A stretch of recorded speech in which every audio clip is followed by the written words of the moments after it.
है ना। तो देखो, as the name suggests, scanning must identify the threats and opportunities existing in the environment, है ना. While strategy formulation focuses on steps wherein the organization takes advantage of the opportunities and minimizes the threat. देखो, scanning मतलब कि देख लो environment में क्या चल रहा है, कोई अपॉर्चुनिटी है, कोई थ्रेट है, समझ रहे हैं, ठीक है ना. तो उसको अपॉर्चुनिटी है तो एक्सप्लॉइट कर लो, थ्रेट है तो उसके हिसाब से प्रिपेयर हो, ठीक है ना. Environmental scanning shall bring out some of the very interesting aspects of the environment. The factors which are outcome of the environmental scanning are events, trends, issues, expectations. तो ये चार मुद्दे जो हैं ये ठीक है, events, trends, issues and expectations. ठीक है, अब चलो देखते हैं. Events are important and specific occurrences taking place in the different environmental sector. Event क्या होगा बताओ, एनवायरमेंट के पॉइंट ऑफ से इवेंट क्या होगा. हर बिजनेस के लिए इवेंट बदल जाएगा. जैसे कोरोना वाज द इवेंट, सारे बिजनेसेस के लिए था, वो तो बहुत ही बड़ा इवेंट हो गया. कोई भी एक नया इन्वेंशन होता है तो बहुत सारे इसके लिए इवेंट हो गया. वो कोई भी इन्वेंशन है तो उससे रिलेटेड जो भी बिजनेस है उनके लिए इवेंट होता है. 1991 में जब इकोनॉमिक पॉलिसी नई आई थी, दैट वाज एन इवेंट कि ग्लोबलाइज हो गए अब ऑर्गेनाइजेशंस. अरे समझ, ठीक है. तो कुछ भी अगर हो रहा है वर्ल्ड प्लेटफॉर्म पे या इन्वेंशन टेक्नोलॉजी फ्रंट पे, सोशल फ्रंट पे, सरकार कोई ऐसी चेंज हो रही है, समझ रहा है, जिसकी आइडियोलॉजी बिल्कुल डिफरेंट है, वो भी क्या होगी, वो भी क्या होगा. आपको एनवायरनमेंट में क्या ढूंढने पड़ेंगे, इवेंट. तब आप क्या सोच सकते हो, फ्यूचर. मैं आपको बताता हूँ. देखो,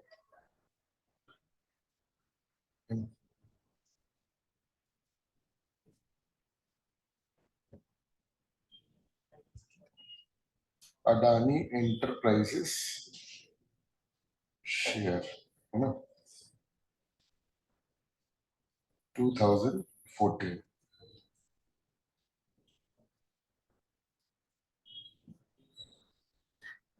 ये देखो,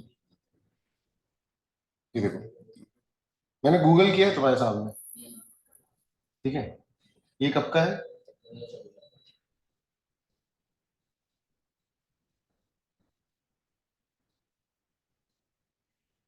डेट देखो इसकी क्या है,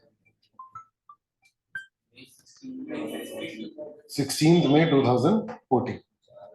अडानी के जो शेयर है वो 10% हो गए, ठीक है ना. तो उसका जो स्टॉक है वो कितने पे गया था, 549, ठीक है. अरे तो ये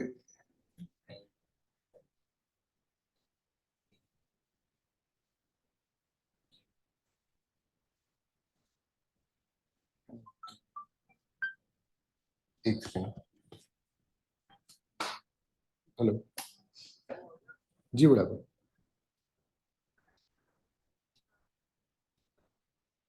आज बता दूंगा मैं, आज बता दूंगा,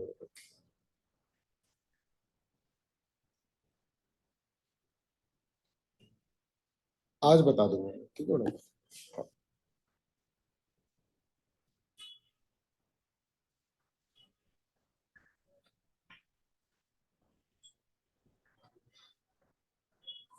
ठीक है ना बड़ा, मैं बताता हूँ, ठीक है ना, कोई दिक्कत नहीं, कोई दिक्कत जी बड़ा.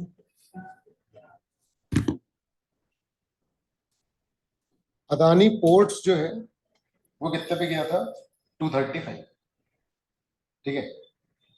ये याद रखना है ना. अदानी एंटरप्राइज कितना, 549, और अदानी पोर्ट्स कितना, 235. ये 52 वीक हाई गया था 2014 में. मैं ये इसलिए बता रहा हूँ कि मोदी सरकार का सिलेक्ट होना, और ये बात सबको पता थी कि भैया अडानी जो है they are in association with है ना, बीजेपी है, मोदी जी, क्योंकि वो मुख्यमंत्री रहे हैं गुजरात के, है ना। तो Adani enterprise and port share price,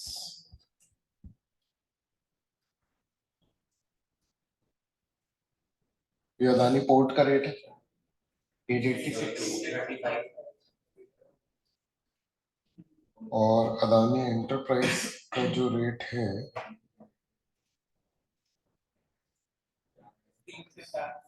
4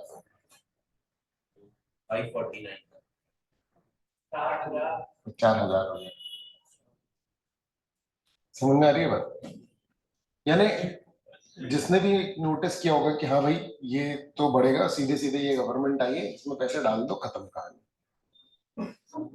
environmental scanning मतलब मैं तुमको कह रहा हूँ कि देखो कितना सिंपल सा है कि गवर्नमेंट सिलेक्ट हुई, चलो अदानी में पैसे लगा, चलो रिलायंस पैसे लगा, तुम किसी का भी देख लो, रिलायंस देख लो, अदानी, जो भी एसोसिएट्स हैं, ठीक है, उनके शेयर प्राइसेस तब क्या थे अगर किसी ने सिंपली सिर्फ इतना एनालिसिस किया होगा एनवायरमेंट का कि हाँ चलो ये हो गया, ये होगा, खत्म, सब में 10-10 हज़ार रुपए डाल दिए या सब में 1-1 लाख रुपए डाल दिए, अभी क्या कहाँ होंगे वो लोग, सोच कर देते। और ये सिर्फ एक बता रहा हूँ, जितने भी एसोसिएट्स हैं सबका सब प्रॉफिट में है, मतलब ऐसा कोई एक भी नहीं है जो प्रॉफिट में ना हो। ये क्लियर है? अमित शाह ने जिन शेयर्स में इन्वेस्ट किया हुआ है ये सब, अच्छा बड़े जितने भी जिनके पास शेयर्स होते हैं ना उनको डिस्क्लोज करना पड़ता है, पता है तुमको? तो ये जितने भी बड़े होते हैं, जो राकेश झुनझुनवाला है या वो है, इन सबके पोर्टफोलियोज पब्लिक होते हैं।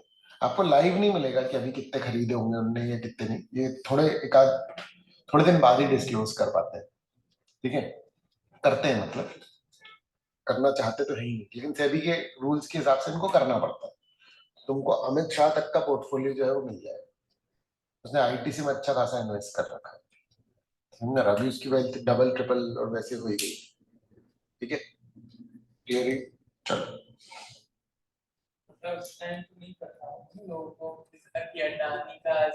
नहीं मैंने तुमको ये आर्टिकल क्यों दिखाया, क्योंकि मैंने 2014 में सर्च किया था, आ रहा है इसमें, मुझे बहुत क्लियरली पता था कि हाँ 2014 में ये है तो इनका ये ऐसा ऐसा होगा, पैसे नहीं थे उस समय, समझ में आ रहा है, ठीक है ना।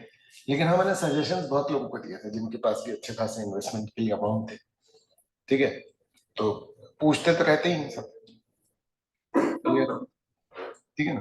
अभी लगाना तो अभी हाईएस्ट चल रहा है मार्केट, लेकिन हाँ मैं ये बोलूंगा कि आज से 3-4 साल में ईवी में अच्छा आने वाला है, लेकिन मैं देखो ये सिर्फ एजुकेशनल पर्पस के लिए, इन्वेस्टमेंट सजेशंस अलाउड नहीं है सेबी के द्वारा, क्लियर है।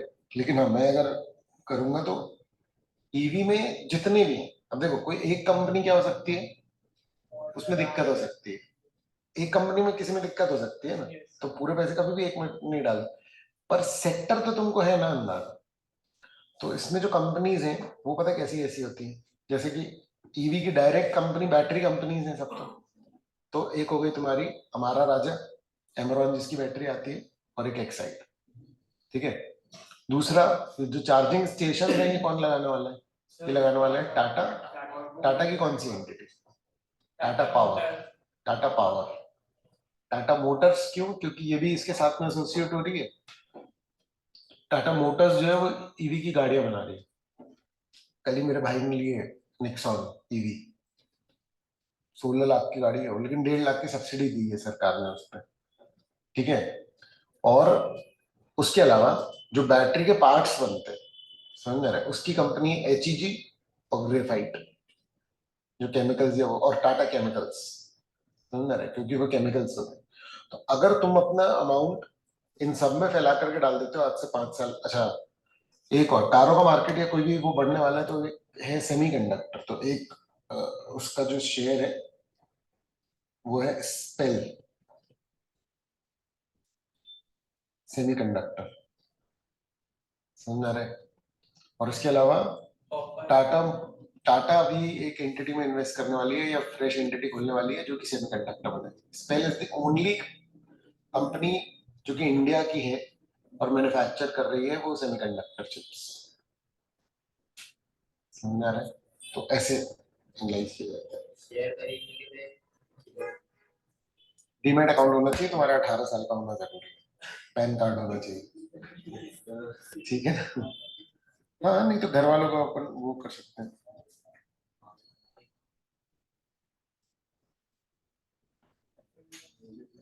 ठीक है, खैर देखो तुम लोग दूसरी जगह चले गए, मैं तुमको बस ये बता रहा हूँ कि इवेंट क्या क्या जो है वो होते हैं।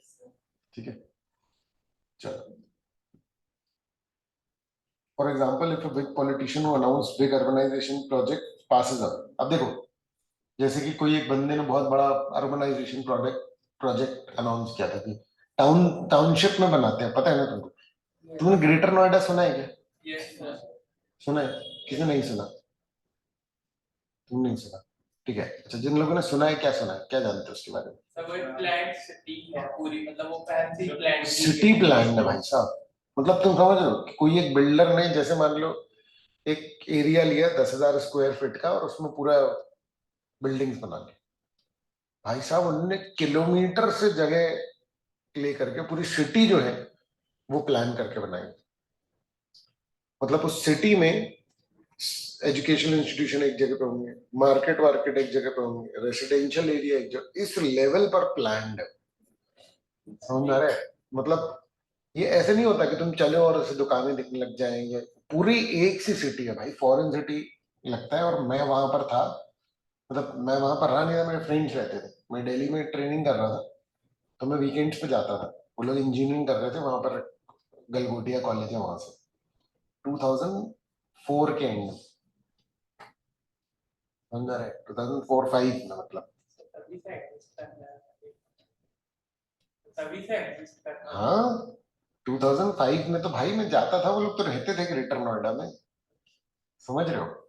ठीक है, वहां की बिल्डिंग्स देखो, मतलब गुड़गांव उसके बाद प्रॉपर इमर्ज हुआ है। 2004 में मैं एक बार ऑडिट करने गया था गुड़गांव, तो सिर्फ इन्फिनिटी टावर करके थी एक बिल्डिंग, बाकी पूरा धूल धूल दिखता था। अब तो ऐसा पैक है वो पूरा बिल्डिंग से अलग, और वहां की बिल्डिंग्स बहुत यूनिक बनी हुई। भाई कंपनीज ने अपने लोगों के डिजाइन की बिल्डिंग्स बना ली। मतलब जैसा उनका लोगो है ना, वैसा बिल्डिंग का डिजाइन, इस लेवल पर उन लोगों ने कंस्ट्रक्शन किए हैं वहां पर। ठीक है, अब तो खैर हर जगह, हाँ अब तो खैर बहुत सारी जगह पे हो गई, पर गुड़गांव भी इसी तरीके की थी, लेकिन वो उतनी वैसी प्लान नहीं थी। लेकिन भाई साहब ग्रेटर नोएडा तो मैं तो देख के ही दंग रह गया था, ऐसा कभी इमेजिन ही नहीं किया था। खैर, ट्रेंड्स, एक तो आपको इवेंट का पता करना पड़ता है, दूसरा आपको किसका पता करना पड़ता है? ट्रेंड्स का, कि ट्रेंड क्या चल रहा है। जैसे कि मोबाइल फोन का एक पर्टिकुलर ट्रेंड चला था, तो ये सारा डिस्कशन किसके लिए हो रहा है? कि कौन सा बिजनेस करना चाहिए। आ रहा है साहब? किसी को भी कोई भी बिजनेस सिलेक्ट करना है या किसी को भी जॉब भी करनी है, तो तुम कौन से सेक्टर में जाना चाहते हो? सोच करके देखो, जब ये फ्लिपकार्ट ये सब आए हो, तब जिस बंदे ने इन कंपनीज में ज्वाइन किया होगा, तब इन कंपनीज में एम्प्लॉय जाते नहीं होंगे, तब तो भैया हमको टाटा में जाना है, सरकारी नौकरी में जाना है। जो फ्लिपकार्ट या इन सब में गए होंगे, बेसिक क्वालिफिकेशन में भी उन लोगों ने 4 या 5 साल अगर वहां पर बिता ली, अब वो कितनी हायर पोजीशन में होंगे, और उनके अंडर में आईआईटीज आईआईएम या जो भी है वो सिलेक्ट हो रहे हैं। सोच के देखो एक बार, कि उनके अंडर में वो लोग आ रहे हैं, और जो हो सकता है कि बेसिक बीकॉम किए, लेकिन उन लोगों ने ज्वाइन कर लिया था बेस लेवल पर, और 4-5 साल का एक्सपीरियंस उनका हो गया, या बेसिक कोई डिग्री ली होगी, लेकिन ज्वाइन कर लिया उस स्टार्टअप को, क्योंकि उन्होंने अगर ट्रेंड देख लिया जिस बंदे ने, वो अपना फ्यूचर बहुत सही तरीके से प्लान कर सकता है। बहुत सारी छोटी छोटी सी बातें हैं जो पूरी लाइफ चेंज कर सकती हैं आपकी। क्लियर? इश्यूज है ना? अब इश्यूज देखो, जैसे जैसे आईटीसी है, आईटीसी क्या बना रही है? सिगरेट और वो सारा कुछ, बहुत सारा दूसरा काम भी कर रहे हैं, हम ये डिस्कशन कर चुके हैं। पर इश्यूज तो चल रहे हैं ना, तंबाकू और ये सारा कुछ बैन करने के। तो इन सब कंपनीज में क्या है? तलवार लटक रही है इनके सर पे। समझ रहे कि कभी भी क्या हो सकता है? बंद हो सकती है, कोई भी बैन का वो आ सकता है। समझ रहे? जैसे सरकार ने बीच में एक पॉलिसी सडनली लॉन्च की थी कि अच्छा, सबसे ज्यादा टैक्स भी सिगरेट्स पे लगता है, पता है तुमको ये बात? दारू और सिगरेट पे सबसे ज्यादा टैक्स लगता है। यानी कोई चीज अगर मान लो 2 रुपए की है तो वो चीज 10 रुपए की मिल रही होगी, समझ रहे, इस लेवल पर टैक्स लगता है। लेकिन एडिक्शन है तो लोग क्या करते हैं, लोग परचेज करते हैं और कमाई होती है, मतलब कंपनीज की भी सरकार की। इसलिए कोरोना के टाइम पे भी सरकार ने दारू की दुकानें तो खुलवाई दी थी कि भैया रेवेन्यू ही नहीं आ रहा है सब, तो लोग एटलीस्ट आ रहे हैं सब। बहुत खतरनाक है। तो इश्यूज जो है वो आपको पता होना चाहिए, क्योंकि कोई भी इशू जिस दिन बड़ा हो गया उससे रिलेटेड कंपनीज जो है वो डूबनी ही डूबनी। जैसे पेस्टिसाइड्स का इशू है, जैसे मैगी में लेड का इशू है, कोई भी ऐसा इशू है तो वो हल्ला मच जाता है। Ban on Chinese application created issues for users who were dependable on those application. Suddenly government तो भाई अपनी सिक्योरिटी के पॉइंट ऑफ व्यू देख रही है, लेकिन कुछ लोगों का तो बिजनेस उस पर चल रहा था ना। अब तुमने यूट्यूबर बनने का मान लो ठाना, समझ रहे, यूट्यूब पे बैन लग गया तो, और कोई बहुत अनरियलिस्टिक बात है क्या? बिल्कुल। तुम वो देखो, क्या कहते हैं, चाइना में देखो तुम, बहुत सारी चीजें नहीं चलती। चाइना का गूगल भी एक अपना ही है, उसका यूट्यूब भी एक अपना ही, सो वो सब जितना भी वर्ल्ड वर्ल्ड में चल रहा है ना वो खुद अपना बना लेते हैं। इतने लोग हैं उनके पास कि मतलब वो अपने में ही चला लेते हैं, काम चल जाता है उन लोगों का। आ रहा है समझ में? ठीक है, बाहर के एप्लीकेशन वगैरह सब बैन कर देते हैं, क्योंकि उनको अपना सेल्फ डेवलपमेंट जो है वो सब करना। एक्सपेक्टेशंस, है ना? तो expectations of the consumer only be understood when one scans the environment and find the what the customer actually wants. जैसे जोमेटो जो इमर्ज हुई, ठीक है ना, उसने क्या सोचा होगा कि यार कस्टमर को आराम चाहिए, उसको होटल का खाना भी चाहिए और होटल तक जाना भी नहीं, समझ में आ रहा है? और कुछ ही होटल जो है वो होम डिलीवरी दे रहे हैं जिनका अच्छा बिजनेस चल रहा है, जैसे डोमिनोज और पिज्जा हट।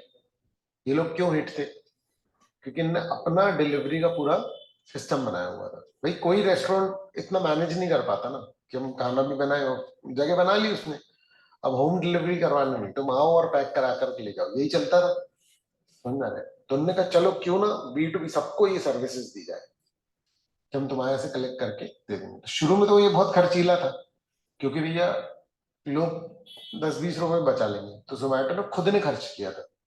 ये बात पता है तुमको कि नहीं? तुम रेस्टोरेंट में बैठ करके 1 साल तक रेस्टोरेंट में बैठ करके ऑर्डर करो, मान लो 80 रुपए की डिश, तुमको पड़ेगी 70 की, और उनको फिर भी 80 रुपए मिल रहा हो, और उसी में टैक्सेस वैक्सेस भी हो। तो ये पैसा कहाँ से आ रहा है? ये सारा पैसा किसकी जेब से जा रहा है? जोमेटो। समझ आ रही है बात? ये सारा पैसा किसकी जेब से जा रहा है? जोमेटो।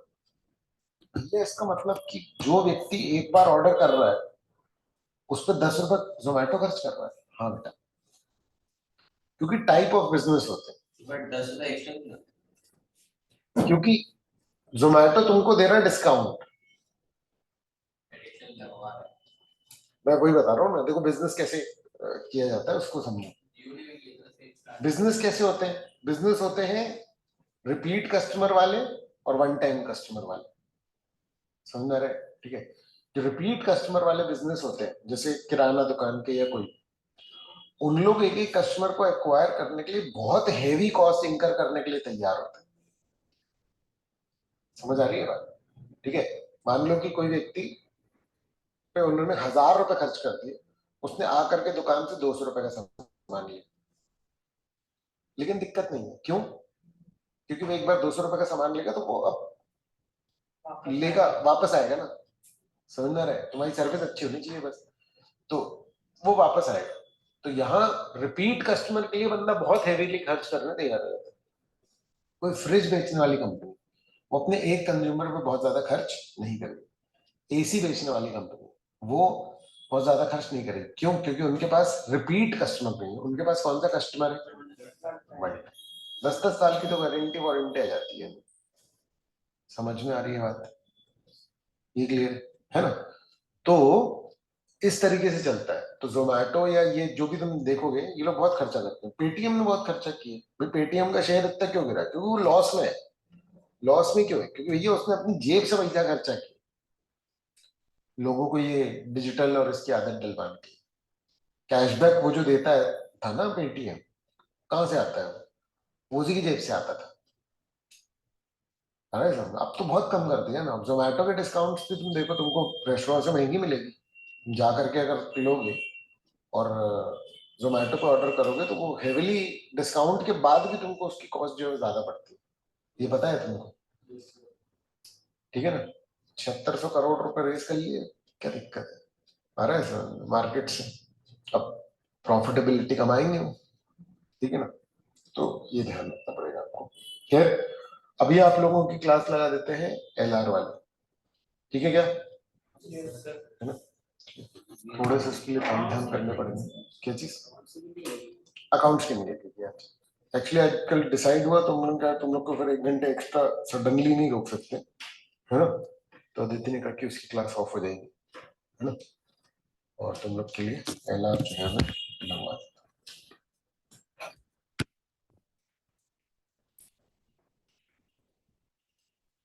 चीज।